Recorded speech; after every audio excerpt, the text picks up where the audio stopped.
In the sun-baked rodeo grounds of Pine Valley, a seemingly ordinary day was about to expose a secret that would shake the professional circuit to its core.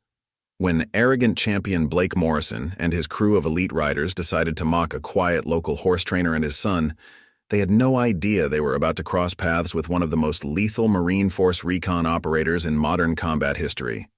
This is the story of how a father's hidden past protected his son's future, how a group of bullying champions found humility in the most unexpected place, and how one small ranching community discovered that its most unassuming member was also its most formidable protector.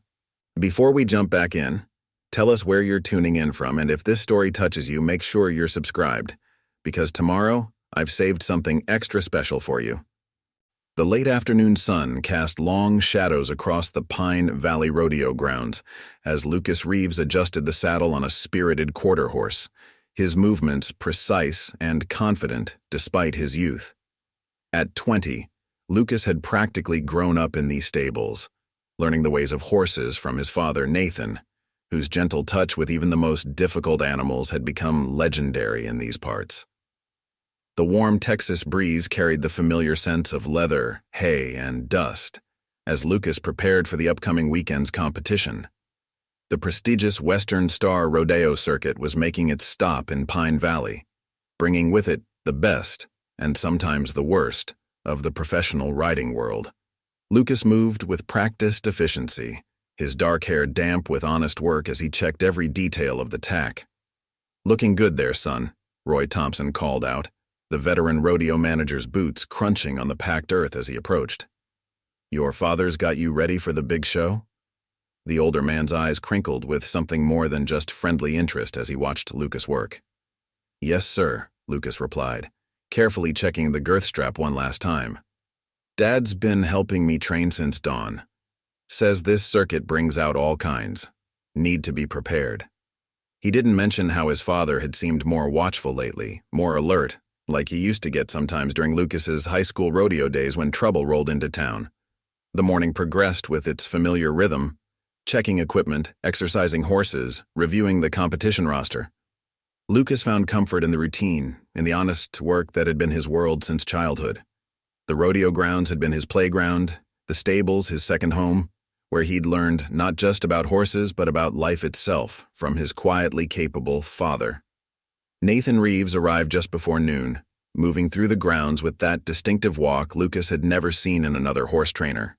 Smooth, controlled, aware.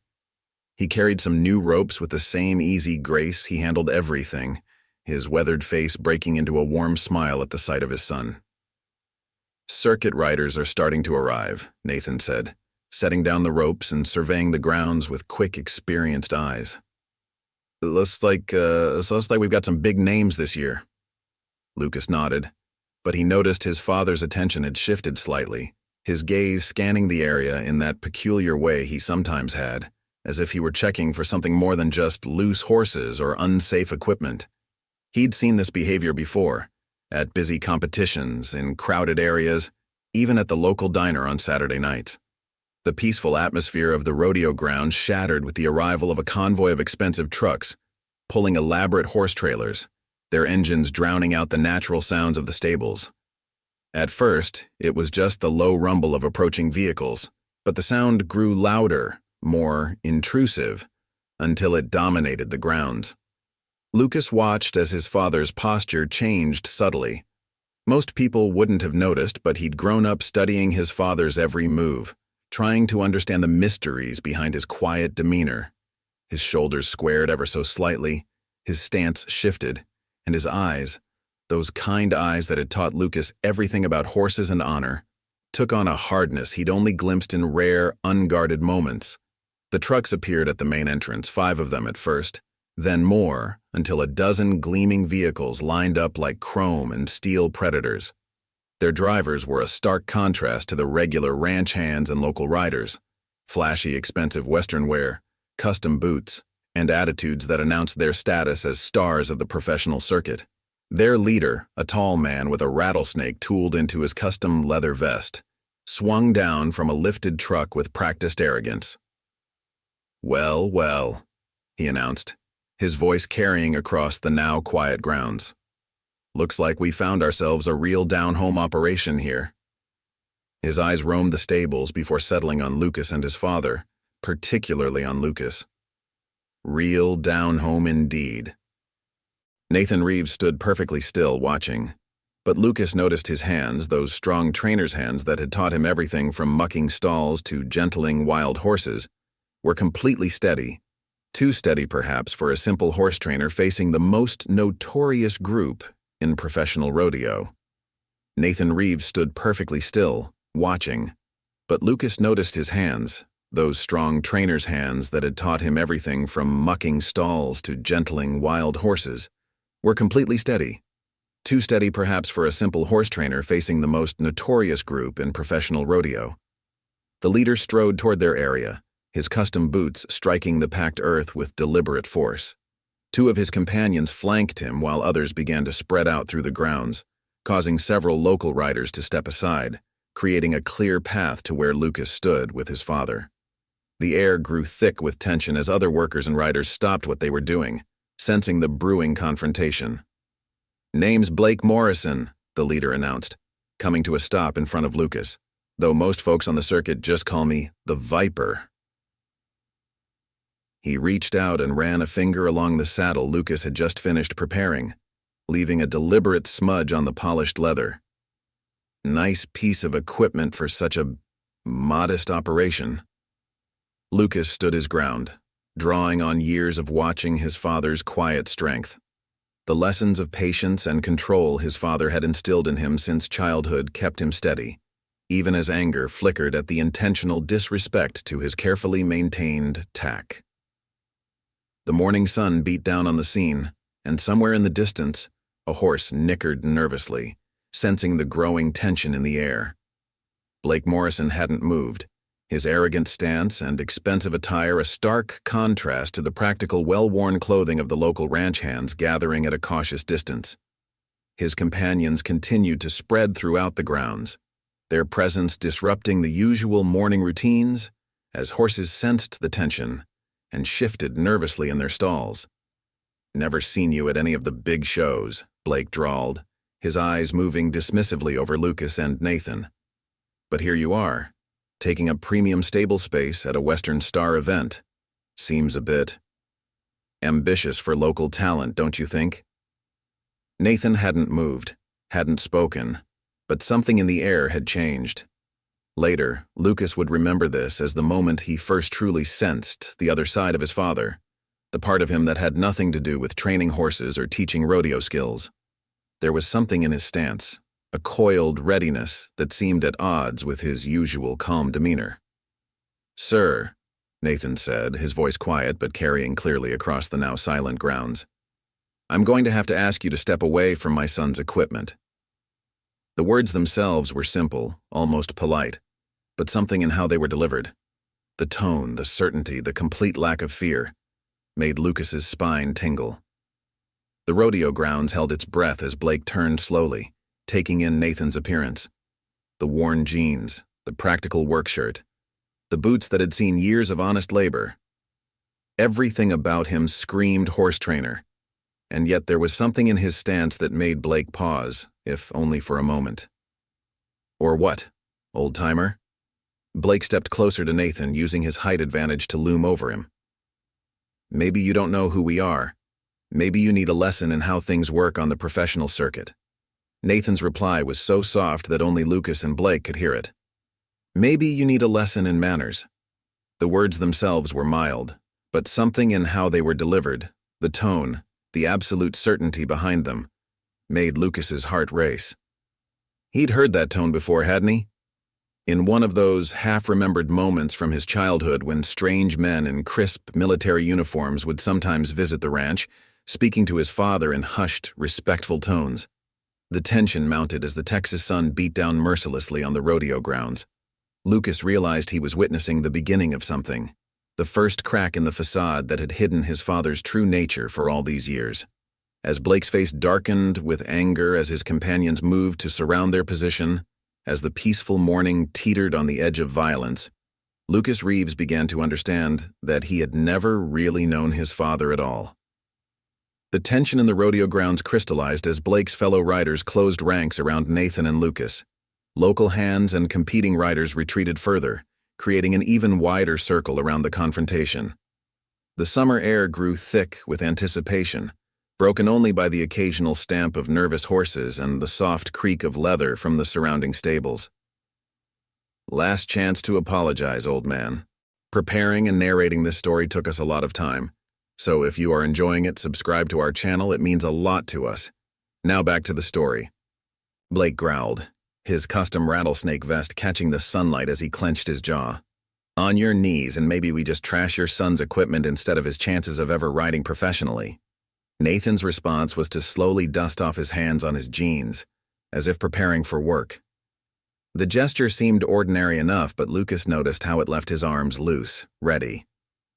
I think, he said calmly, that you boys might want to reconsider your choices here. A rider with a trophy buckle big enough to catch the sun stepped forward, cracking his knuckles. Choices? Only choice I see is whether we teach you some respect before or after we show your boy how real cowboys handle business. The change in Nathan's demeanor was subtle, but profound. His eyes hardened to steel, and suddenly he seemed to occupy more space without moving an inch. When he spoke again, his voice carried an authority that Lucas had never heard before, a command presence that seemed to emerge from somewhere deep in his father's past. That was your second mistake, Nathan said. Your first was disrespecting my son's equipment, but threatening him. He shook his head slowly. That's not something you get to walk away from. Blake laughed, but there was a note of uncertainty in it now. There's 12 of us, stable boy. What exactly do you think you're going to do? Dad, Lucas said softly, worry creeping into his voice. He'd seen his father handle aggressive competitors before, but this was different. These men were dangerous, professional athletes at the peak of their physical condition, and there were so many of them. Nathan glanced at his son, and for a moment his expression softened. It's all right, Lucas. Some men just need to learn the hard way. He turned back to Blake, his stance shifting almost imperceptibly. You have 10 seconds to walk back to your trucks and leave. After that, I stop being polite. The rodeo grounds had gone completely silent, even the horses seeming to sense the gravity of the moment. Lucas could hear his own heartbeat counting down those 10 seconds as Blake's face twisted with rage. The professional rider's confident swagger had been replaced by something uglier, more dangerous. Get him, Blake snarled. The trophy buckle rider moved first, throwing a heavy punch at Nathan's head. What happened next would forever change how Lucas saw his father. Nathan's movement was so smooth it seemed almost casual. A slight shift of weight, a minimal turn of his body, and the rider's fist hit nothing but air. Before the man could recover his balance, Nathan's hand clamped onto his extended arm, and with a movement too quick to follow, the rider was suddenly airborne. He crashed into two of his companions, sending all three sprawling into a nearby rail fence. Nathan hadn't even seemed to exert himself. He simply returned to his relaxed stance, though now Lucas could see it for what it was. Not the posture of a horse trainer, but of a trained combat veteran. 9 seconds left, Nathan announced calmly. Blake's face had lost some of its color. What the hell are you? Two more riders rushed forward together. Nathan moved like water, each gesture efficient and purposeful. One rider was redirected into a face-first meeting with a post, while the other found himself suddenly unable to breathe, doubled over after a precise strike to his solar plexus. The thing about fighting, Nathan said conversationally, stepping over a groaning rider, is that it's not about size or numbers. It's about training, discipline, control. Each word was punctuated by another rider hitting the ground. Things they taught us extensively in the Marine Corps. The revelation hit Lucas like a thunderbolt. Marine Corps. Suddenly, 1,000 little moments from his childhood clicked into place. The perfect posture, the constant awareness, the mysterious visitors, the locked footlocker in his father's study that Lucas had been forbidden to touch. His father, the quiet horse trainer who could gentle any stallion and teach the finest points of horsemanship, had been a Marine Force recon operator. Blake's swagger had completely evaporated. Half his crew was already on the ground, and Nathan Reeves hadn't even broken a sweat. "You're military?" he asked, his voice cracking slightly. "Was," Nathan corrected. "Force recon. 15 years. Retired now. Just want to train horses and help my son compete in peace." His eyes narrowed. "Which is why I'm giving you one last chance to leave." The remaining riders looked to Blake for direction, their earlier confidence shattered. Blake himself seemed frozen, his worldview visibly crumbling as he processed what he was seeing. The tough guys who'd rolled into town looking to intimidate the locals had instead found themselves facing something far beyond their experience. "Look, man," Blake began, raising his hands. "We didn't know." "Clearly," Nathan interrupted. "But now you do. So make your choice. 3 seconds left." Lucas watched in amazement as the mighty Rattler riders, who had terrorized local competitors across the professional circuit with their bullying tactics, began backing away. Their expensive boots scuffed in the dirt as they retreated, helping their fallen companions to their feet. Blake was the last to move, his face a mixture of fear and something else, perhaps respect or recognition. As the riders headed back to their trucks, Nathan turned to the scattered equipment with the same efficient movement he'd used to disable the attackers. He began setting things right, straightening tack and checking for damage. Lucas joined him, his hands trembling slightly as he picked up a fallen rope. "Dad," he said quietly, "were you ever going to tell me?" Nathan paused, looking at his son with a complex mixture of emotions. "I wanted you to have a normal life, Lucas, to grow up without the weight of all that. But I'm still the same person," he assured him. "Still your father, still a horse trainer." He gestured to the rodeo grounds where onlookers were beginning to emerge from their hiding places. That was another life. One I left behind. The sound of engines roaring to life filled the air as the Rattler riders' trucks began pulling out, their earlier arrogance replaced by something approaching a retreat. But as they pulled away, Lucas noticed Blake looking back, his expression thoughtful. Something told him this wouldn't be the last they'd see of the Rattler riders. As the dust settled from the departing trucks, the rodeo grounds slowly came back to life. Roy Thompson approached them, his weathered face bearing a knowing look that made Lucas wonder just how much the old rodeo manager had known all along. Other workers and riders began emerging from their positions of safety, whispered conversations spreading like wildfire across the grounds. "Never thought I'd see something like that outside of a combat zone," a quiet voice said from behind them.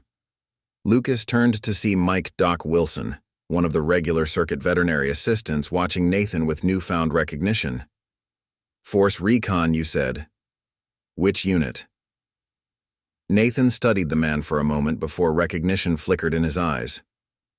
"Third, under Colonel Matthews. You were our medic in Fallujah, weren't you?" Doc nodded, a slight smile playing at his corners of his mouth. "Thought I recognized that move with the solar plexus. Some things you don't forget." He turned to Lucas. "Your father saved my life twice in 1 week during some of the heaviest fighting. Never thought I'd run into him at a rodeo, of all places." Lucas watched this exchange with growing amazement, seeing his father in an entirely new light. Every movement, every gesture that he'd grown up watching suddenly had new meaning. The way his father moved through the stables, always aware of exits and vantage points. The way he could appear silently beside a spooked horse, calming it with his presence. The way he'd taught Lucas not just riding, but awareness, discipline, and control. The rodeo grounds were buzzing with the morning's events, and Lucas knew that by sundown, every ranch and stable within 100 miles would be talking about what had happened. His father's secret was out, and nothing would ever be quite the same again. The drive back to their ranch that afternoon was heavy with unspoken questions. Lucas watched the familiar landscape roll past, the old miller's ranch with its crooked mailbox, the abandoned grain silo that had survived 3 tornadoes. the bridge over Copper Creek where he'd learned to fish. Everything looked different now, as if his father's revelation had changed not just him, but the entire world around them. Nathan drove with the same quiet confidence he did everything else, one hand resting loosely on the steering wheel of their worn pickup truck. The trailer behind them was unusually empty. They'd decided to leave their competition horses at the rodeo grounds, knowing they'd need to return early the next morning for the event. "You're wondering about Afghanistan," Nathan said finally, breaking the silence. Lucas turned to him, startled. "How did you—" "The medals in my study." He kept his eyes on the road, but a small smile played at the corners of his mouth. "I saw you finding them last week, the ones from the Kandahar operation." "I thought they were some kind of commemorative rodeo awards," Lucas admitted. "Never imagined. 15 years, Dad. That's most of my life." Nathan nodded, turning onto the gravel road that led to their ranch. "I left the Corps when your mother died. You were 5. Decided you needed a father more than the country needed another Marine."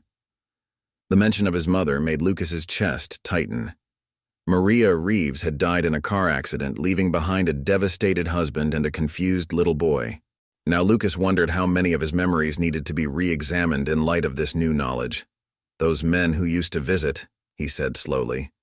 "The ones who'd come late at night, they weren't livestock buyers, were they?" Nathan's laugh was soft, but genuine. "Former teammates, mostly. Keeping in touch, checking in, making sure I was adjusting to civilian life." He pulled the truck up to their ranch house, killing the engine. "It wasn't easy at first. Horse training was your grandfather's life, not mine. But I learned. For you." Lucas sat in the truck even after his father got out, watching him walk around to unhitch the trailer. His movements, which had always seemed just slightly too precise for a horse trainer, now made perfect sense. He had grown up watching a warrior pretend to be a rancher, and he had played the role so well that Lucas had never questioned it. The sound of approaching vehicles made them both turn. For a moment, tension returned to Nathan's shoulders, but this time it was just old Mr. Peterson's feed truck puttering past their property, as he did every evening. Still, Lucas noticed how his father tracked the sound until it faded away. "Are they going to come back?" he asked finally, climbing out of the truck. "The Rattler riders?" Nathan considered this as they walked toward the house. "Possibly. Men like that, their pride gets wounded. They sometimes do stupid things." He paused at the porch steps. "But they might surprise us. People can change, Lucas. I did." Inside the ranch house, everything looked exactly as it had that morning, yet somehow different. The row of ribbons and trophies in the study that Lucas had always assumed were from his father's early rodeo days. Had they always been military honors? The precise way the tools were arranged in the tack room, the emergency kit in the barn that was far more comprehensive than any horse trainer would need. "I need to show you something," Nathan said, heading toward his study. Lucas followed, his heart beating faster. The study had always been partially off limits. Not forbidden exactly, but his father had made it clear that certain areas were private. The evening light filtered through the window blinds as Nathan approached the locked footlocker that had fascinated Lucas throughout his childhood. He had always imagined it contained old rodeo memorabilia or family photographs. Now, he knew better. Nathan knelt before the footlocker, his fingers moving surely over the combination lock. "If trouble comes," he said quietly, "you need to know what's in here, how to use it if necessary." The lock clicked open, and Lucas held his breath as his father lifted the lid. Inside, he saw a world that belonged more to military operations than their quiet ranch. Communication equipment, documents in multiple languages, and what appeared to be several passports. "This isn't just about today, is it?" Lucas asked, beginning to understand. "You've been preparing for something like this all along." Nathan carefully lifted out a small black case. "In my line of work, my former line of work, you learn that peace is precious precisely because it's fragile. Being prepared isn't paranoia, it's responsibility. He opened the case, revealing a satellite phone. There are numbers in here. People who owe me favors. People who would come if we needed them. Lucas sank onto a nearby chair, overwhelmed. All these years, I thought you were just being overprotective. The self-defense training, the situational awareness games you taught me. They weren't games, Nathan said gently. It was training. I couldn't tell you everything, but I could prepare you, give you tools to stay safe. A sudden rustling outside the study window made them both turn. Nathan's movement was subtle but immediate, placing himself between Lucas and the potential threat. But it was only their ranch dog, Scout, a name that now seemed far less random, chasing a jackrabbit through the gathering dusk. The rodeo will be different now, Lucas said, watching his father relax. People saw what you can do. They'll talk. Nathan began carefully repacking the footlocker. Let them talk. Small towns run on gossip, but they also understand keeping secrets, especially when those secrets protect them. He smiled slightly. Did you notice how Roy Thompson didn't seem surprised at all? Lucas thought back to the rodeo grounds, to the aftermath of the confrontation. Now that he mentioned it, some of the older circuit regulars had seemed less shocked than others. How many people know? A few. Sheriff Anderson, Doc Wilson, some of the original families who were here when I first moved back. He closed the footlocker, the lock clicking with finality. Pine Valley takes care of its own, Lucas, always has. As they walked back to the house in the fading light, Lucas saw movement at the edge of their property, a truck barely visible through the mesquite trees, idling for a moment before moving on. He tensed, but his father seemed unconcerned. Blake, Nathan said simply, watching, thinking. Should we be worried? Nathan shook his head. Not here to cause trouble, not tonight. He's trying to figure out who he picked a fight with, what it means. He looked at his son with pride. You stood your ground today, showed real courage. I learned from you, Lucas replied. Then, after a moment, are there more secrets, Dad? The screen door creaked as they entered the house, the familiar smell of home wrapping around them. Nathan Reeves, horse trainer, father, former Marine Force recon operator, looked at his son with a mixture of love and resignation. There are always more secrets, Lucas. The question is whether we're ready for them. He headed toward the kitchen where dinner preparations awaited. But for now, let's just focus on getting ready for tomorrow's competition. As Lucas watched his father move around the kitchen with his usual efficiency, he realized that while everything had changed today, nothing had changed at all. He was still his father, still the man who had raised him, taught him, protected him. The only difference was that now he was beginning to understand just how deep that protection went, and what it might cost them both in the days to come. Your mother would be proud of you, Nathan said suddenly, catching Lucas off guard. She always knew this day would come, when you'd have to learn the truth about who I was, who I am.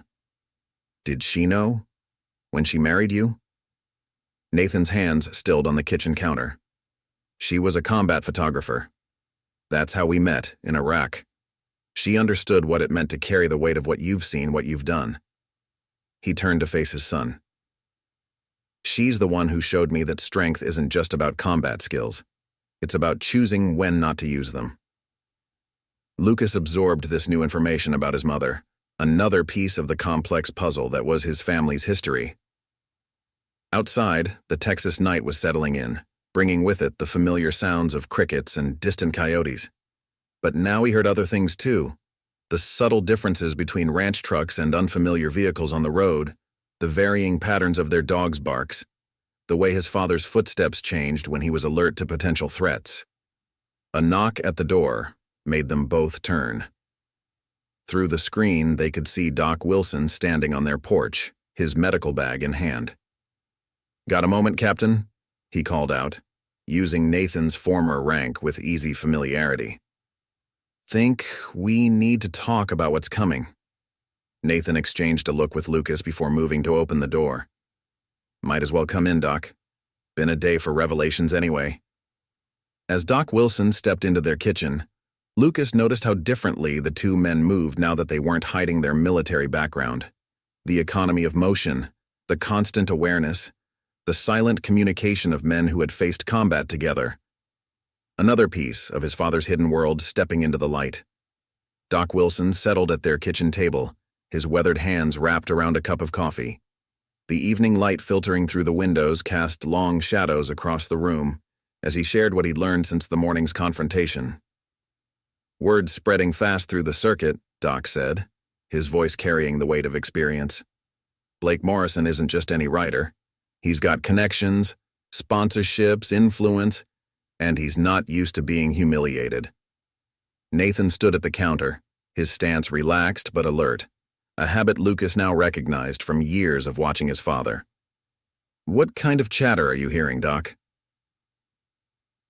"They're calling in favors, gathering supporters from other circuits.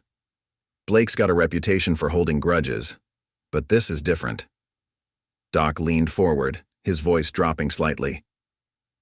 "He's been making calls to some less savory characters, people who aren't just rodeo riders, if you catch my meaning." Lucas watched his father absorb this information, noting how his expression remained carefully neutral, even as his posture shifted subtly. "They're planning something," Nathan said. It wasn't a question. "Tomorrow's competition is drawing riders from 5 states, Doc continued. "Perfect cover for bringing in outside muscle. I've already spotted 3 faces I recognize from my less pleasant days in Fallujah, private security contractors who weren't exactly known for their restraint." Nathan nodded slowly, his mind clearly working through scenarios. "Roy Thompson needs to know. We'll need to adjust security protocols for the competition." "Already handled," Doc replied. "Sheriff Anderson's been briefed, and she's calling in deputies from neighboring counties. But Nathan," he paused, glancing at Lucas, "this isn't just about the rodeo anymore. They're asking questions about you, about your past. Someone's digging." Lucas felt a chill despite the warm evening air. "How bad could it get, Dad?" Nathan moved to the window, checking the property's perimeter with practiced eyes before responding. "In my experience, men like Blake Morrison don't handle humiliation well. They either break or they escalate. Based on what Doc's saying, he's choosing escalation." "Got some good news, too," Doc added, reaching into his medical bag. He pulled out a worn leather notebook. "Made some calls of my own. Remember Staff Sergeant Martinez? He's running a security firm in Houston now. Says he owes you for Baghdad. Something about a helicopter and a very bad day?" A ghost of a smile crossed Nathan's face. "Tell him to stay out of this. That debt was paid long ago." "Too late," Doc grinned. "He's already en route with some of his best men. Says, and I quote, 'Some debts can never be paid in full, Captain.'" Lucas watched this exchange with growing amazement. It was like watching a hidden network slowly emerge from the shadows. Connections and loyalties forged in combat now surfacing in their quiet Texas town. "There's more," Doc continued. "Words reached some of the other veteran-owned ranches in the area. They remember how you helped them set up their horse therapy programs for wounded warriors. They're not about to stand by while Blake and his crew try to muscle in." Nathan shook his head, but Lucas could see a mix of emotions cross his father's face. "I left that life behind for a reason, Doc. Didn't want to bring war home with me." "With all due respect, Captain," Doc replied firmly. "You didn't bring this war. Blake Morrison and his crew did. We're just making sure it ends before it really begins." A truck engine rumbled past their property, running dark. All 3 men tracked the sound automatically, their shared military training evident in their synchronized response. When the sound faded, Nathan turned to his son. "Lucas, tomorrow's competition, maybe you should sit it out. Let things cool down. Number?" Lucas straightened in his chair, channeling the quiet strength he'd learned from his father. "I've worked too hard for this. We both have. If we back down now, Blake wins without throwing a punch." Nathan studied his son for a long moment, and Lucas saw something shift in his father's eyes. Pride mixed with resignation. "You're right, but from now on, we do this my way. Full security protocols, no shortcuts, no assumptions." Doc Wilson pulled out his phone, checking messages. "Got word from Roy. Blake's crew just checked into the Pine Valley Hotel. 15 rooms booked under different names, and there's been unusual traffic at the private airstrip outside town." "They're staging," Nathan said quietly, "setting up for something big." He turned to Lucas. "Remember what I taught you about situational awareness? About reading people, spotting threats?" Lucas nodded. The lessons that had seemed like overcautious parenting now revealed themselves as vital survival training. "Starting now, we treat this like an operation," Nathan continued. "Doc, reach out to Martinez when he arrives. I want a full tactical assessment of the rodeo grounds by dawn. Lucas, you'll need to learn some new protocols before tomorrow." As the night deepened around their ranch house, Lucas watched his father and Doc Wilson fall into an easy rhythm of military planning, their years of combat experience emerging in their precise language and focused intensity. The quiet horse trainer was gone, replaced by a Marine captain preparing to protect what he loved. Through the window, the stars were emerging above the Texas scrubland, watching over a ranch that was rapidly becoming something between a fortress and a forward operating base. Tomorrow would bring either violence or resolution, and Lucas realized he was finally seeing the full measure of his father's world, a world where peace had to be protected, sometimes at a terrible cost. Dawn broke over the Pine Valley Rodeo grounds with an electric tension in the air. Lucas watched from the stables as his father and Doc Wilson conducted a final security sweep, their movements synchronized with the practiced ease of men who had done this countless times before, albeit in very different circumstances. The morning sun cast long shadows across the arena as competitors began arriving for the day's events. But this was no ordinary competition day. Nathan had positioned their allies strategically throughout the grounds, veteran ranch owners manning key positions, Martinez's security team blending seamlessly with the crowd, their professional training evident only to those who knew what to look for. "Perimeters secure," Martinez himself reported, approaching Nathan with the quiet confidence of a man who had seen far worse situations. The former staff sergeant was shorter than Lucas had expected, but he moved with the same lethal grace as his father. "Got eyes on all access points. Communication channels are open." Nathan nodded, his attention focused on a group of expensive trucks pulling into the competitors' parking area. "Blake's people?" "Some of them," Martinez confirmed, "but they're not all rodeo riders. Spotted at least 4 private military contractors in that bunch. They're trying to be subtle about it, but they're carrying." Lucas felt his throat tighten. "They brought weapons to a rodeo?" "Concealed," Doc Wilson added, joining them. "Legal permits, but their intentions aren't exactly sporting. They're positioning themselves around the arena, looking for tactical advantages." Nathan's expression remained calm, but Lucas saw his father's hands flex slightly, the only outward sign of his combat readiness. "Keep our people back for now. Let them think they have the advantage. How's security at the main event?" "Sheriff Anderson's got plainclothes deputies scattered through the crowd," Martinez reported. "Roy Thompson adjusted the competition order. Put your ride later in the program. Gives us more time to spot any trouble." The morning progressed with deceptive normalcy. Competitors warmed up their horses, vendors set up their stands, and early spectators began filtering into the grounds. But beneath this routine, Lucas could sense the underlying current of tension, like the charged air before a storm.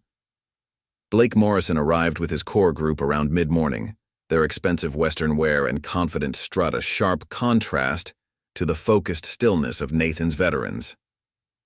The professional rider's face bore a barely concealed smirk as he surveyed the grounds, clearly believing he held the upper hand. "Your father's got him rattled," Doc Wilson observed quietly to Lucas as they prepared their horses. "Blake expected to find us nervous, maybe even backing out. Instead, he's walking into a tactical situation he doesn't understand, and on some level he knows it. Lucas watched his father move through the grounds, stopping to chat with other competitors, helping adjust equipment, maintaining his cover as just another horse trainer. But now Lucas could see the strategic purpose behind each movement. How Nathan was constantly scanning the crowd, noting positions, evaluating threats. Movement at the south entrance. Martinez's voice crackled quietly over the radio clipped to Nathan's belt. 4 more of Blake's contractors just arrived. They're carrying duffels. Track but don't engage, Nathan responded softly. Let's see their play. The morning heat built as the competition got underway. The first events, barrel racing and team roping, proceeded without incident, but the tension continued to mount.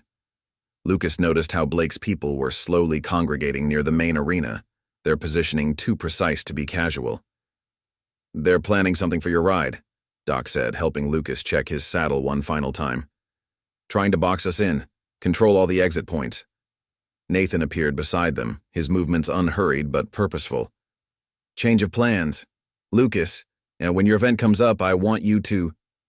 He was interrupted by Roy Thompson's arrival, the rodeo manager's face grave. We've got trouble. Just got word that Blake's people are spreading rumors about drug use, claiming your horse won't pass a post-ride screening. They're trying to force an immediate veterinary inspection. That's their play, Martinez said quietly.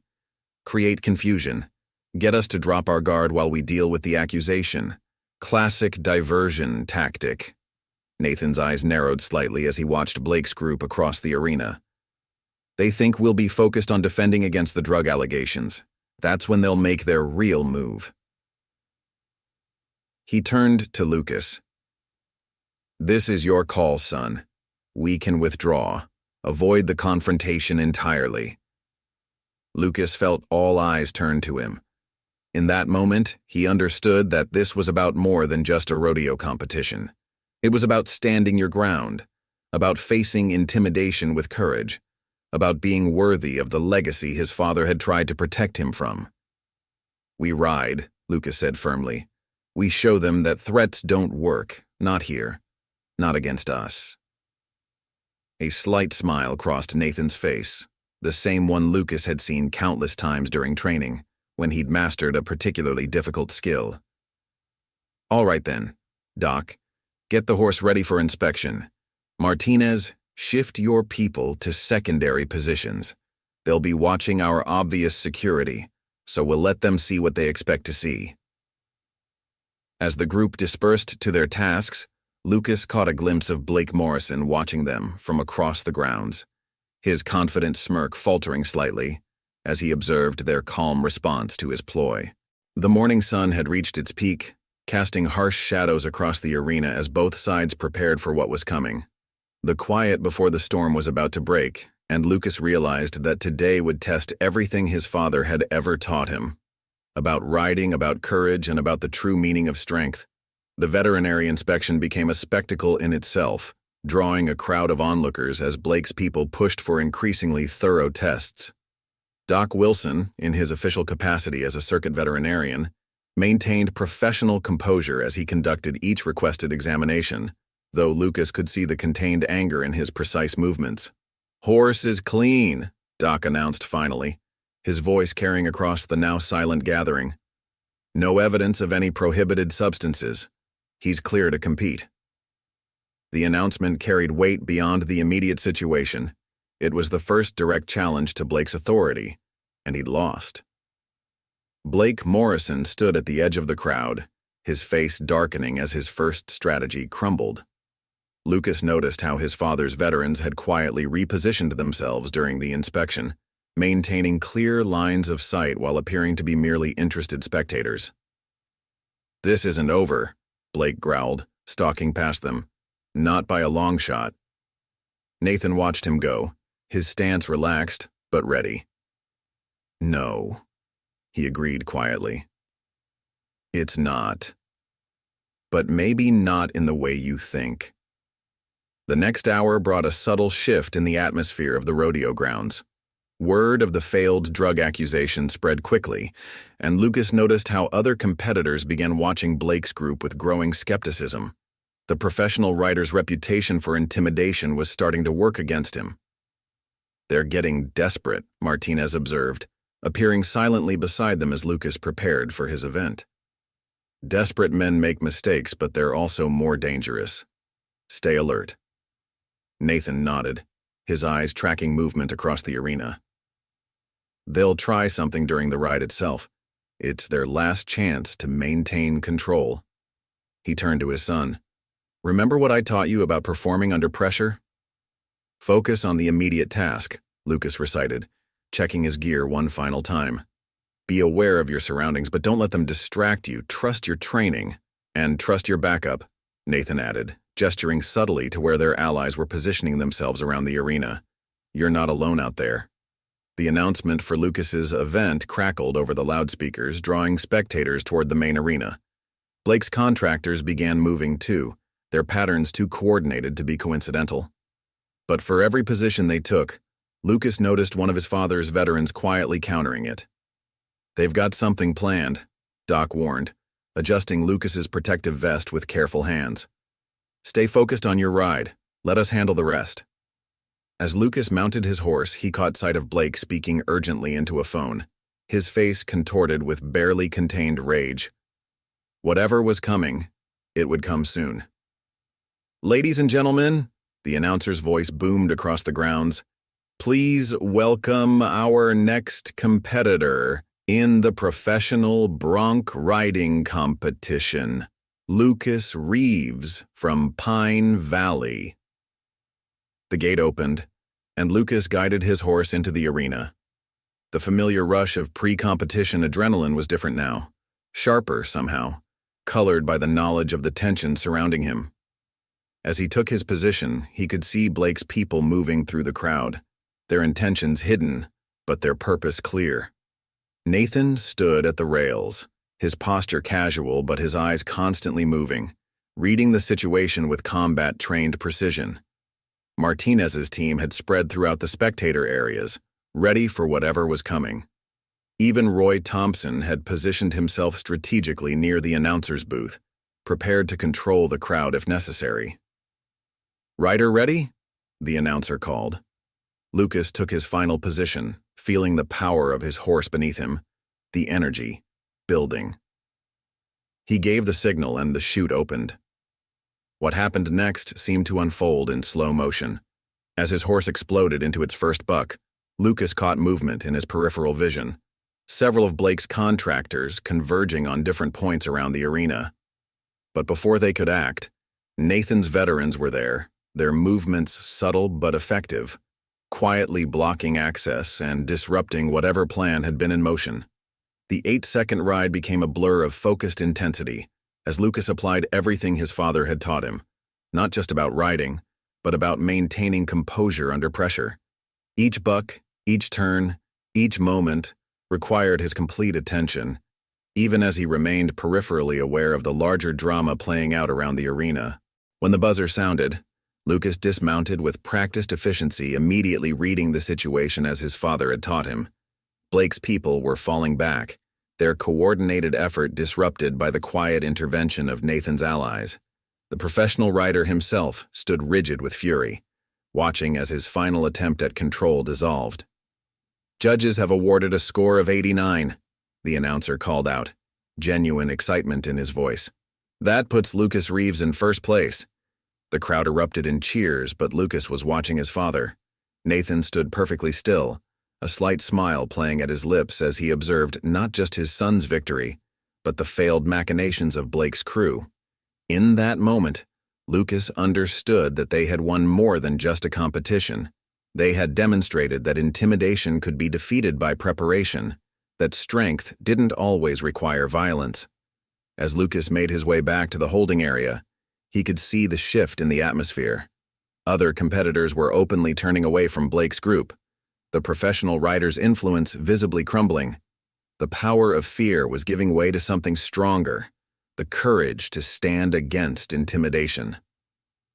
Blake Morrison stood at the edge of the arena, his carefully constructed world of influence and intimidation visibly crumbling around him. His contractors were pulling back, their coordinated plans thwarted not by direct confrontation, but by the quiet efficiency of Nathan's veterans. The professional rider's face twisted with a complex mix of emotions as he watched his control slip away. "It's over, Blake," Nathan said quietly, appearing beside the rider with that same fluid movement that had so startled everyone the day before. "You've got two choices now. Let it go, or push this further and deal with the consequences." Around them, the rodeo continued, but the atmosphere had shifted dramatically. Competitors who had once cowered before Blake's crew now moved with newfound confidence. The whispers spreading through the crowd weren't about fear anymore. They were about respect, about standing up to bullies, about the quiet strength that had protected their community. "You don't understand what you've done," Blake growled, his voice low and dangerous. "The people I answer to, they don't accept failure. They've got money riding on these events, on controlling who wins and who loses." "Figured as much," Nathan replied calmly. "Match fixing? Intimidation? Probably some illegal betting operations. That's why you couldn't afford to let an outsider like Lucas succeed." He turned to face Blake fully. "But here's what you don't understand. I've spent my life dealing with people who think fear and violence are the answer. It never ends well for them." Martinez appeared silently on Blake's other side, his presence casual but meaningful. "Got some interesting calls from our contacts in law enforcement. Seems there's been a pattern of suspicious accidents at rodeos where certain riders needed to be. Discouraged." Blake's face paled slightly. "You can't prove anything." "Don't need to," Nathan said. "Right now, all that matters is what happens next. Your choice, Blake. Walk away clean, or push this and find out exactly what kind of resources we can bring to bear." Doc Wilson joined them, his medical bag in hand, but his stance suggesting he was ready for more than just treating injuries. Sheriff Anderson's got some interesting files too. Complaints that were buried, witnesses who were pressured to stay quiet. Amazing what people will share when they're not afraid anymore. Lucas watched this confrontation from where he stood with his horse, seeing the complex dynamics at play. His father wasn't just ending today's conflict. He was dismantling an entire system of corruption and intimidation that had plagued the rodeo circuit for years. "Your contractors are already leaving," Martinez observed mildly, nodding toward the parking area where several of Blake's hired muscle were quietly making their way to their vehicles. Smart men know when a situation is untenable. Blake's remaining supporters were dispersing too, reading the shifting winds of power. The professional rider stood increasingly alone, his carefully constructed facade of strength crumbling in the face of real authority. "Last chance," Nathan said quietly. "Walk away. Find a different path. Like I told you yesterday, real strength isn't about making people fear you." For a moment, Blake seemed to wage an internal battle, his face flickering between rage and resignation. Then, slowly, something seemed to break inside him. His shoulders slumped slightly, the artificial swagger draining away. "What am I supposed to do?" he asked, his voice barely audible. "This is all I know." Nathan's expression softened slightly. "Start over. Do it right this time. You're a skilled rider, Blake. You don't need threats and intimidation to succeed." Roy Thompson approached, his weathered face bearing a mix of authority and compassion. "Circuit's changing anyway," he said. "New management, stricter oversight. Riders like you, ones with real talent, you'll have a place. But the old ways of doing things, they're done." Lucas moved closer, leading his horse as Blake seemed to process this reality. The professional rider looked different now, younger somehow, more vulnerable, like a bully whose bluster had finally been stripped away. "The people I work for," Blake started, but Nathan cut him off. "Let us worry about them," he said firmly. "Focus on deciding who you want to be going forward. Sometimes the hardest battles are the ones we fight with ourselves." The afternoon sun cast long shadows across the arena as Blake Morrison, the feared king of the rodeo circuit, nodded slowly and turned to walk away. He moved differently now, the weight of intimidation lifted from his shoulders, perhaps for the first time in years. "Think he'll change?" Lucas asked his father, as they watched Blake disappear into the crowd. Nathan considered this, his eyes tracking the rider's departure with professional assessment. "Maybe. Change is possible. I'm living proof of that. But he'll need help, guidance. Like you had when you left the Marines?" "Something like that." Nathan smiled slightly. "Sometimes the hardest part of transformation is believing it's possible." Around them, the rodeo grounds were returning to normal, but it was a new normal, one where fear no longer held sway, where talent and hard work could succeed on their own merits. The change that had begun with one quiet horse trainer standing up to intimidation had grown into something larger, something that would transform the entire circuit. The days following the showdown at the rodeo brought changes that rippled through Pine Valley, like waves across a pond.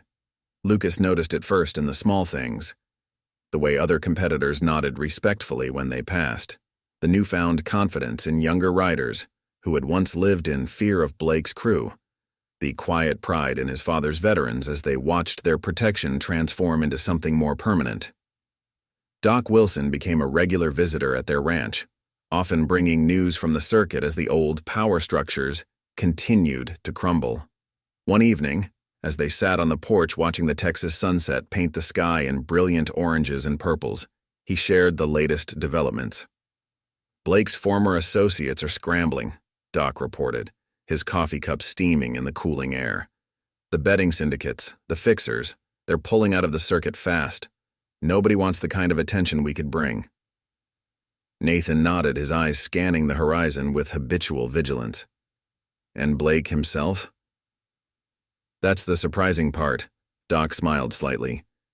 "He showed up at the Veterans Rehabilitation Center in Houston yesterday, asked about their equine therapy program, said something about wanting to use his skills differently." Lucas, who had been listening while grooming his horse nearby, looked up in surprise.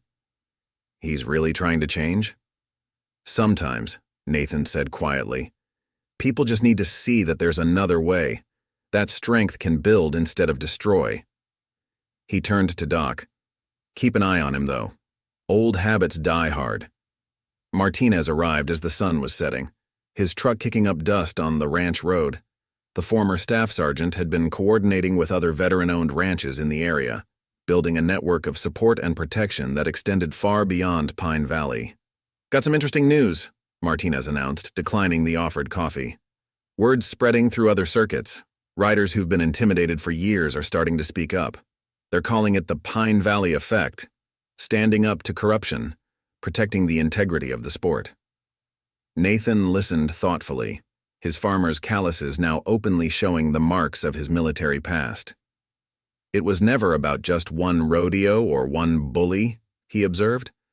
"The system itself needed changing, Gaum. That's not all," Martinez continued. "Remember those files Sheriff Anderson had? Federal investigators are involved now. They're looking at years of fixed competitions, illegal betting, coerced riders. Blake's former bosses are facing serious charges." Lucas watched his father absorb this information, seeing both the warrior and the horse trainer in his measured response. "Change creates ripples," Nathan said finally. "You never know how far they'll spread." The evening deepened around them as more visitors arrived. Other veterans who had stood with them, local ranchers who had discovered their own courage, even some former members of Blake's crew who were seeking a different path. The ranch house that had once been a place of hidden secrets was becoming a center of transformation. "Your father's building something here," Doc said quietly to Lucas as they watched Nathan talking with a group of young riders. "Something that goes beyond just breaking Blake's power. He's showing people what real leadership looks like." Lucas nodded, understanding flowing through him like the evening breeze. "He's doing what he did in the Marines, isn't he? Building a team, protecting people, but in a different way." "That's the thing about good leaders," Martinez added, joining their conversation. "They don't stop leading just because they leave the service. They just find new missions, new ways to serve." As darkness settled over the ranch, Lucas watched the interesting mix of people his father had gathered: veterans and riders, ranchers and reforming bullies, all finding common ground in this quiet corner of Texas. Nathan moved among them with that same careful awareness he'd always had, but now it was openly protective rather than hidden. "Got word from some other Marine units," Doc mentioned as the gathering continued. "They're interested in what we're doing here, using horsemanship to help veterans transition, building communities of support. Your father might have started something bigger than he intended." "He has a way of doing that," Lucas smiled, remembering the changes of the past few days. "Making people believe in themselves, showing them a different kind of strength." The night air carried the sound of horses in their stables, the quiet conversations of people finding new purpose, the gentle reminder that change, once started, had a power all its own. Lucas saw his father standing at the edge of the gathering, his stance still alert but relaxed, watching over the community he had helped create. "Think Blake will really make it?" Lucas asked Doc. "Really change?" Doc considered this, his medical bag, now known to contain far more than just veterinary supplies, resting beside him. "Your father thinks he will. Says he sees something in him. The same thing he sees in all of us. The capacity to be better than our past." And the stars emerged above their Texas ranch, watching over a gathering of people who had discovered that true strength didn't come from fear or intimidation, but from the courage to change, to protect, to build something lasting. The quiet horse trainer who had once been a Marine had shown them all a different path, and now that path was leading to places none of them could have imagined. The transformation of Pine Valley's rodeo community continued to evolve in unexpected ways. One morning, Lucas arrived at the practice arena to find Blake Morrison himself, working quietly with a group of young riders. The former intimidator had traded his flashy custom gear for practical working clothes, and his instruction style carried none of the arrogance that had once defined him. "Keep your core steady," Blake was saying to a nervous teenage rider. "It's not about dominating the horse at Siwakuros. It's about finding harmony with it. Something your father taught me," he added, nodding to Lucas as he approached. The acknowledgement carried weight beyond the simple greeting. Nathan appeared from the stables, moving with his characteristic awareness. But now his vigilance was openly protective rather than hidden. "How are they doing?" he asked Blake, his tone carrying the same patience he used when training difficult horses. "Getting there," Blake replied, his voice holding a newfound humility. "Had to unlearn some things myself before I could teach them right. Old habits, you know." Lucas watched this exchange with fascination. The man who had once ruled the circuit through fear was now learning to lead through example, guided by the very person he had tried to intimidate. The irony wasn't lost on anyone. Doc Wilson arrived with news that further demonstrated the spreading impact of their stand against corruption. "Got 3 more circuits asking about our oversight protocols," he reported, joining them at the rail. "They want to implement similar reforms. Seems the Pine Valley effect is becoming a movement." "More than that," Martinez added, appearing with his usual quiet efficiency. "The veteran rehabilitation program is taking off. 5 more ranches have signed up to provide equine therapy. Blake's been helping, sharing his knowledge without the ego." Nathan nodded approvingly, watching as Blake continued working with the young riders. Everyone has something to teach if they're willing to learn first. The morning progressed with a rhythm that would have seemed impossible just weeks ago.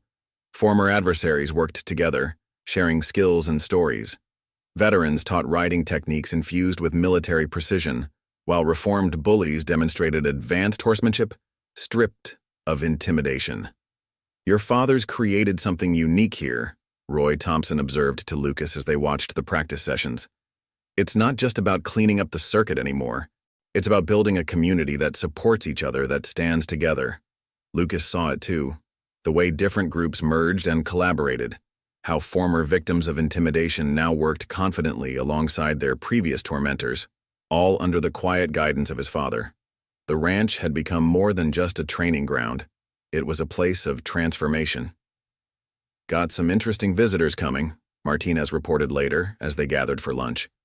Military brass heard about what we're doing here. They're interested in the rehabilitation aspects, thinking about making it a formal program for transitioning veterans. Nathan received this news with his usual measured consideration. As long as they understand it's not about control, it's about giving people the tools to find their own strength. Blake, who had been listening quietly, spoke up. Like you did for me?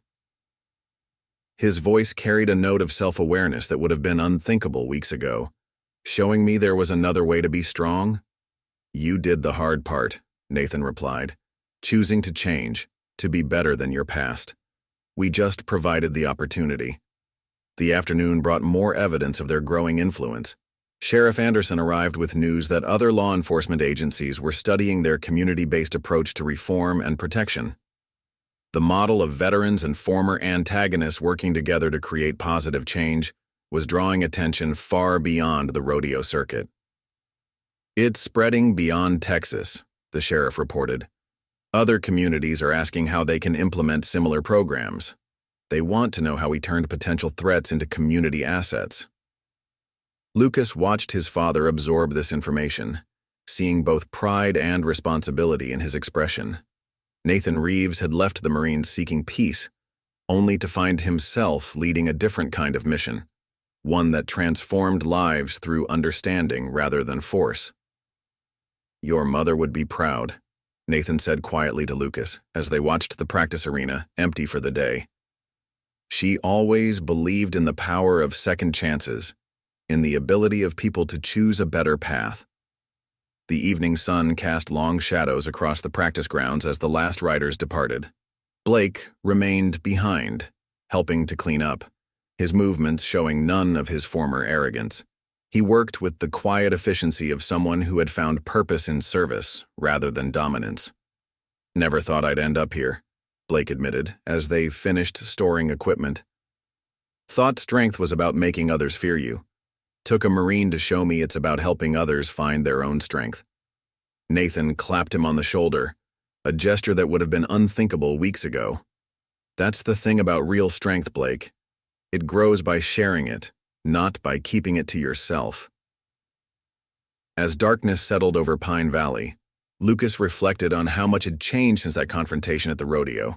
His father's hidden past had not only protected their community, but had sparked a transformation that continued to spread, touching lives far beyond their small Texas town. Sunday morning dawned crisp and clear over Pine Valley, bringing with it the first major test of their transformed community. The regional championships were starting, drawing competitors and spectators from across the country. But this time, the atmosphere was markedly different from previous years. Lucas arrived early at the rodeo grounds to find an impressive sight. Blake Morrison and several former members of his crew working alongside Nathan's veterans to coordinate security and support. Their expensive trucks now bore logos for the Veterans Equine Therapy Program, a transformation that seemed to symbolize the broader changes in the circuit. Quite a change from a few weeks ago, Doc Wilson observed, joining Lucas as they watched the preparations. Remember when those same trucks meant trouble was coming? Nathan appeared from the direction of the stables, moving with his characteristic awareness but now openly sharing his knowledge with others. A group of young security personnel, a mix of veterans and reformed troublemakers, followed him, learning the subtle arts of protective observation he'd mastered in the Marines. Check sightlines, monitor crowd flow, but remember, we're here to prevent trouble, not looking for a fight, Nathan instructed.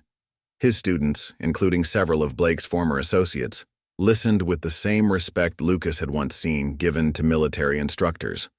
Martinez arrived with news that demonstrated how far their influence had spread. Got word from the National Circuit Board, he reported. They're implementing our security and anti-corruption protocols across all major events. They're calling it the Pine Valley Standards. More than that, Sheriff Anderson added, joining their morning briefing. State law enforcement studying our rehabilitation program. They're interested in how we've turned former troublemakers into community assets. Blake, who had been quietly helping direct parking operations, approached with his own update. Just got off the phone with some former... associates, he said, choosing his words carefully. They're watching what we've built here. Some of them are interested in making similar changes at their home venues. Nathan nodded, understanding the significance. Change spreads when people see it working, when they realize there's a better way. The morning progressed smoothly as competitors and spectators began arriving. Lucas noticed how differently everyone moved now. The former intimidators had traded their aggressive swagger for professional efficiency, while once nervous competitors walked with newfound confidence. Your father's methods are spreading beyond just security, Roy Thompson commented, watching the activity. See how the younger riders interact with the veterans? They're learning about discipline, respect, proper technique, not just how to stay on a horse. Indeed, throughout the grounds, Lucas saw evidence of the new approach. Former rivals worked together, sharing tips and equipment. Veterans provided quiet guidance to nervous competitors. Even the atmosphere in the warm-up areas had changed, becoming more supportive than competitive. Got some special visitors today, Doc mentioned quietly to Nathan. Federal investigators in plainclothes. They're not here for trouble. They want to see how we transformed the circuit. Thinking about using our model for other sports facing similar issues. Nathan took this news with his characteristic calm, but Lucas saw the subtle pride in his father's stance. What had started as one Marine standing up to intimidation had grown into something that could potentially change sporting communities across the country. Incoming situation. Martinez's voice crackled over their radio network. Group of riders from the old circuit just arrived. Known troublemakers, used to work with Blake's former contacts. Lucas watched his father assess the situation with military precision. But before Nathan could respond, Blake stepped forward. Let me handle this, he said. They need to see the change from one of their own. Nathan studied his former adversary for a moment, then nodded. Take Martinez as backup. Remember what we taught you about de-escalation. Lucas observed as Blake approached the newcomers. The professional rider's transformation was evident in how he carried himself, no longer threatening, but confident in a different way. His former associates clearly noticed the change, their aggressive postures faltering in the face of his calm authority. This is how we do things now, they heard Blake explain to the group. You can either adapt and be part of something better, or find somewhere else to ride. Your choice. The tension held for a moment, then broke as the newcomers, reading the situation, chose to accept the new reality. Another small victory in their ongoing transformation of the rodeo world. That's how real change happens, Nathan said quietly to Lucas. Not through force, but through example. When people who were part of the problem become part of the solution. As the morning continued, Lucas saw his father's influence everywhere, in the efficient security operations, in the supportive community atmosphere, in the way former adversaries now worked together toward common goals. The quiet horse trainer who had once hidden his Marine past was now openly using those skills to build something unique, a community where strength meant protection rather than intimidation. Your father's building a legacy, Doc Wilson observed, not just in the rodeo circuit, but in how communities can transform themselves. Sometimes the strongest warriors are the ones who show us how to live in peace. The championship events were about to begin, and there was a palpable sense of anticipation in the air. But unlike previous years, the tension wasn't born of fear or intimidation. Instead, there was an atmosphere of genuine competition and mutual respect. Got confirmation from national headquarters? Roy Thompson announced, approaching their group. Drug testing protocols are clean across the board. First time in years we haven't had any suspicious withdrawals or last-minute scratches. Nathan absorbed this information with quiet satisfaction. Yet another sign that the changes they'd implemented were having real, measurable effects on the sport's integrity. Some of Blake's former competitors are asking about our training programs, Martinez added. Not just the riding aspects, but the character development, the mentorship elements. They're seeing that success doesn't have to come at others' expense. A young rider approached them hesitantly, his eyes fixed on Nathan. "Sir," he began, "I wanted to thank you. Last year I almost quit because of the intimidation. But what you've built here," he gestured around the transformed grounds, "it's given a lot of us hope." Nathan clasped the young man's shoulder, the gesture carrying the weight of both warrior and mentor. "Hope is like any other skill," he said. "It grows stronger with practice and support." As the morning's events began, Lucas watched his father continue his quiet oversight of their transformed community. The Marine captain who had sought peace in training horses had found a way to serve both callings, creating something that would impact lives far beyond their small corner of Texas. The championship events unfolded with a precision and fairness that showcased just how much the circuit had changed.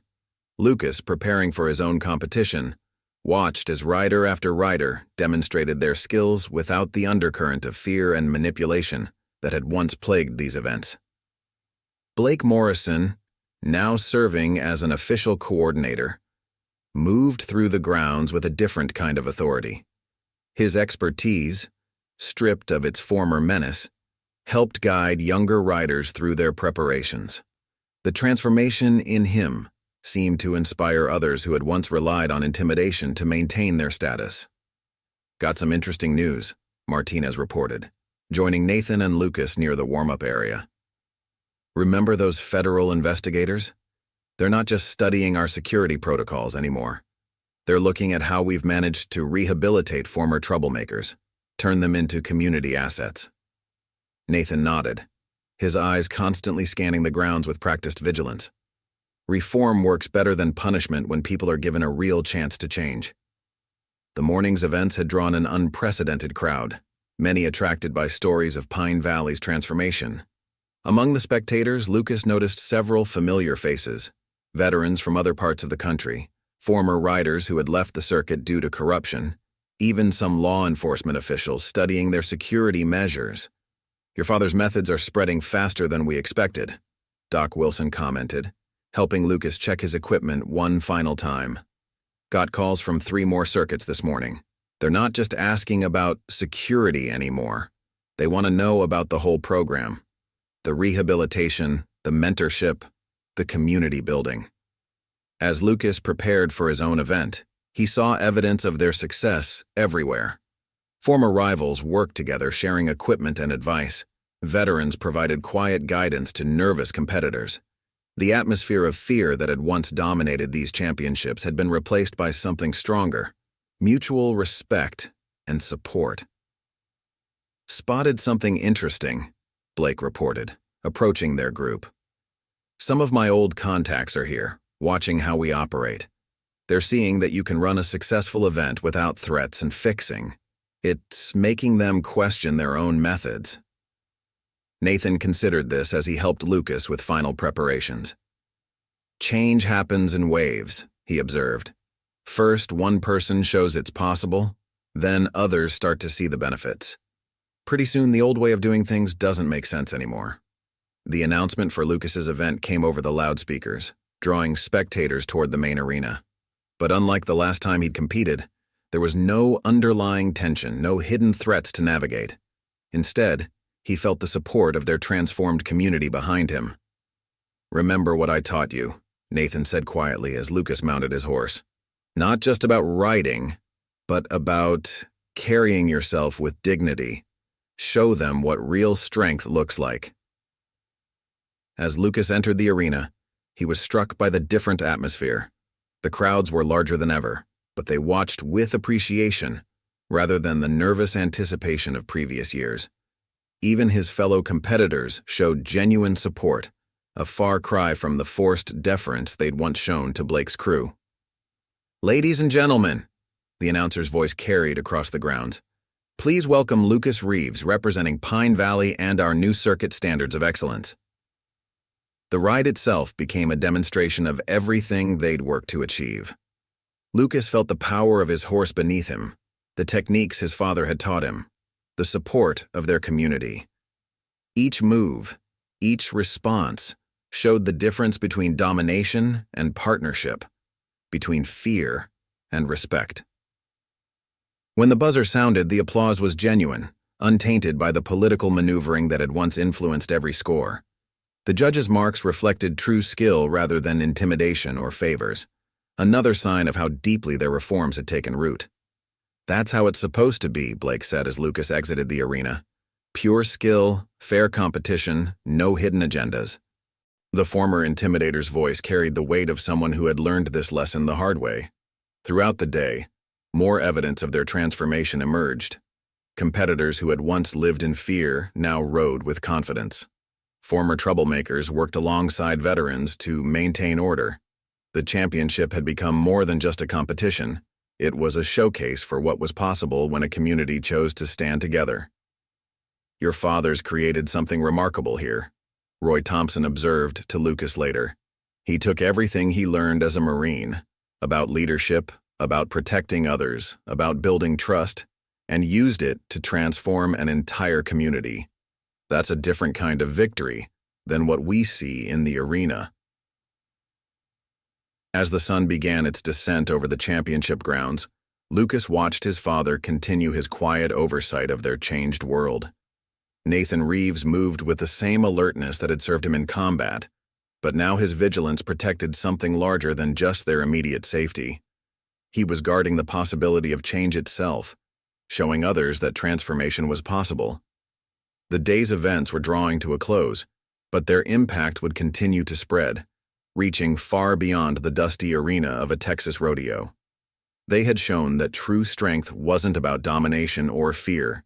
It was about building something that lifted everyone up, about turning former adversaries into allies, about creating a community where courage meant more than just staying on a horse. The evening after the championships brought a gathering at the Reeves Ranch that would have seemed impossible just weeks earlier. The barn had been transformed into a celebration space where veterans and riders, former adversaries and new allies, came together to mark not just the success of the competition, but the deeper changes it represented. Blake Morrison, standing near the entrance, greeted arriving guests with a humility that still surprised those who had known him before. His expensive custom gear had been replaced by practical working clothes, and his once intimidating presence now carried a different kind of authority. "Never thought I'd see the day," Doc Wilson commented to Lucas, watching as Blake helped a young rider adjust his technique.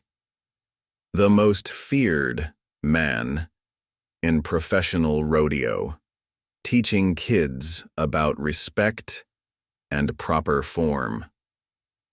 Nathan moved through the gathering with his characteristic awareness, but now his vigilance was openly protective, guiding rather than hidden.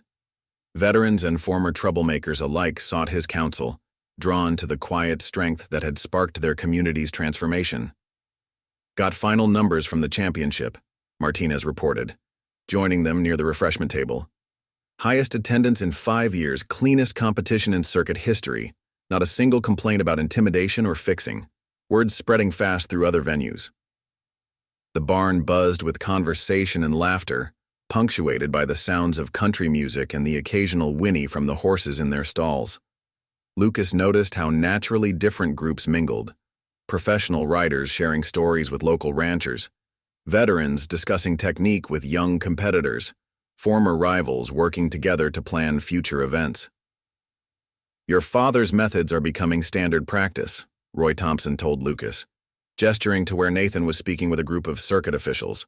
"They're implementing similar programs across 3 states now, calling it the Reeves Protocol, combining veteran experience with community building."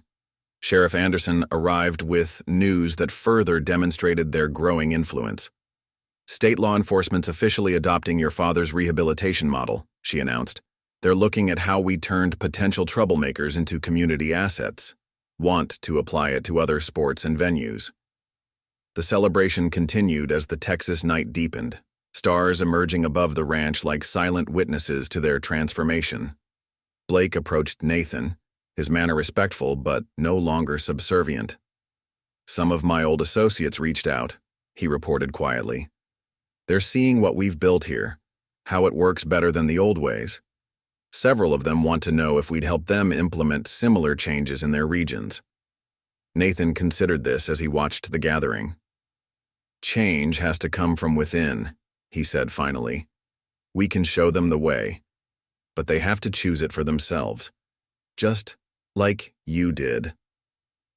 Doc Wilson joined them, his medical bag, now known to contain as much wisdom as medicine, at his side. Got word from the Veterans Administration, he shared. They're studying our equine therapy program. Want to make it part of their official rehabilitation options for returning service members. The evening air carried the scent of barbecue and hay as more visitors arrived. Competitors from other circuits, law enforcement officials, even some federal investigators who had come to study their methods. The Reeves Ranch had become more than just a training facility. It was a model for positive change. Remember when this barn was just for horses? Lucas asked his father as they watched the celebration unfold. Now it's like a command center for transforming the whole sport.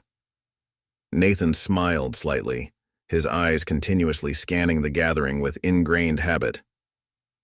Sometimes the best way to serve is to show others a different path. Your mother understood that. It's why she was such a good combat photographer. She showed the human side of everything she saw.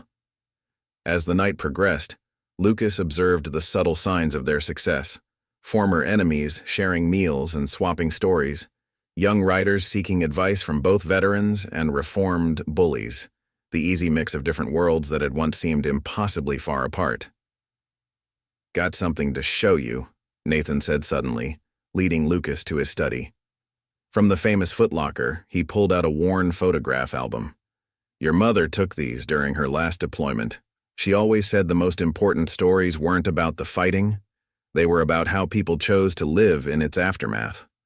The album showed scenes from various war zones, but not of combat. Instead, Maria Reeves had captured moments of humanity, soldiers helping civilians, former enemies working together to rebuild, communities finding strength in unity. Lucas saw the parallel to what they had built here in Pine Valley. She would have loved this, Nathan said softly, looking out the window at the celebration continuing in their barn. Seeing how the skills I learned in combat could be used to build something instead of destroy, how strength can protect instead of intimidate. The night air carried the sounds of their transformed community. Laughter, music, the quiet conversations of people who had found a better way to live. The quiet horse trainer who had once been a Marine had shown them all a different kind of victory, one that didn't require defeating enemies, but rather turning them into allies. 6 months after the championship that had changed everything, Pine Valley's transformation had spread far beyond their small Texas town. The Reeves Ranch, once a quiet horse training facility, had become a center for something much larger, a movement that was reshaping the entire rodeo circuit and beyond. Lucas stood at the fence of their main training arena, watching his father work with a new group of students. Among them were former troublemakers from other circuits, veterans seeking purpose, and young riders who had once lived in fear of the very people who now mentored them. Your father's created something extraordinary here, Martinez observed, joining Lucas at the rail. Got word this morning? 3 more states have adopted our full program, not just the security protocols, but the whole rehabilitation and community building approach. The morning sun cast long shadows across the arena as Nathan guided his students through both riding techniques and life lessons. His methods, combining Marine discipline with horseman's patience, had proven remarkably effective at transforming lives. Blake's doing well with his new program, Doc Wilson reported, approaching with his ever-present medical bag. The Veterans Hospital in Houston says their equine therapy sessions are fully booked, former riders working with combat veterans. Who would have thought? Indeed, Blake Morrison had undergone perhaps the most dramatic transformation of all. The former intimidator now ran one of the most successful rehabilitation programs in the state, using his expertise to help others find the same path to redemption he had discovered. Got some interesting visitors coming next week, Roy Thompson announced, joining their conversation. Military brass, federal law enforcement, even some international sporting organizations. They all want to see how we turned potential threats into community assets. Nathan finished his lesson and joined them, moving with the same quiet awareness that had once protected his unit in combat, now used to guard something equally precious: the possibility of change itself. "Word's spreading faster than we expected," he acknowledged, accepting a cup of coffee from Doc. "But the principles remain the same. Show people a better way, give them the tools to change, trust them to make the right choice." The morning's activities demonstrated just how far they'd come. Former rivals worked together in easy partnership, veterans shared their experience with young riders, and the once rigid hierarchy of the professional circuit had been replaced by a community of mutual respect and support. "Sheriff Anderson called this morning," Martinez added. "States expanding the program to other sports, they're seeing similar results: reduced violence, better competition, stronger communities. They're calling it the Pine Valley model now." Lucas watched as Blake arrived with his newest group of therapy participants, a mix of combat veterans and former troublemakers, all seeking the same thing: a chance to redefine their strength. The man who had once ruled through fear now led through example, his own transformation serving as proof of what was possible. "Your mother would have loved this," Nathan said quietly to Lucas, observing the activity around their ranch. "She always said the best photographs weren't of the fight itself, but of what people chose to build afterward." The ranch had become more than just a training facility. It was a living example of how communities could transform themselves. The locked footlocker in Nathan's study, once a symbol of his hidden past, now served as a reminder of how military skills could be turned to peaceful purposes. "Got confirmation from the National Circuit Board," Roy reported. "Every major venue has adopted our standards now. The old way of doing things, the intimidation, the fixing, the fear, it's becoming a thing of the past." As the day progressed, more visitors arrived. Other reformed riders seeking guidance, veterans looking for purpose, young competitors drawn by stories of a place where strength meant more than dominance. The Reeves Ranch had become a beacon of possibility, showing that change was possible for anyone willing to choose it. "Sometimes I wonder," Lucas said to his father as they watched the activity, "if this was your mission all along. Not just leaving the Marines, but finding a different way to serve." Nathan considered this, his eyes continuously scanning their transformed world with ingrained habit. "Every warrior has to find their peace," he said finally. "Some of us are lucky enough to find it by helping others find theirs." The Texas sun climbed higher as their compound buzzed with activity. In the arena, Blake was demonstrating gentle training techniques to a group of veterans. Near the stables, former rivals worked together to help young riders improve their skills. At the main gate, Martinez's security team, now a mix of veterans and reformed troublemakers, maintained their watch with professional pride. "Change is like a seed," Nathan observed, watching it all. "Plant it in the right soil, nurture it with patience and understanding, and it grows into something stronger than force could ever build." The quiet horse trainer who had once been a Marine had shown them all a different kind of victory. One achieved not through combat, but through compassion. Not through defeating enemies, but through transforming them into allies. His hidden strength had become a visible force for change, rippling out from their small Texas town to transform lives across the country. And in the end, that was perhaps the greatest victory of all, not the battles won or the competitions mastered, but the lives changed, the community strengthened, and the proof that even the deepest wounds could heal when given the chance to grow into something new. Up next, you've got 2 more standout stories right on your screen. If this one hit the mark, you won't want to pass these up. Just click and check them out.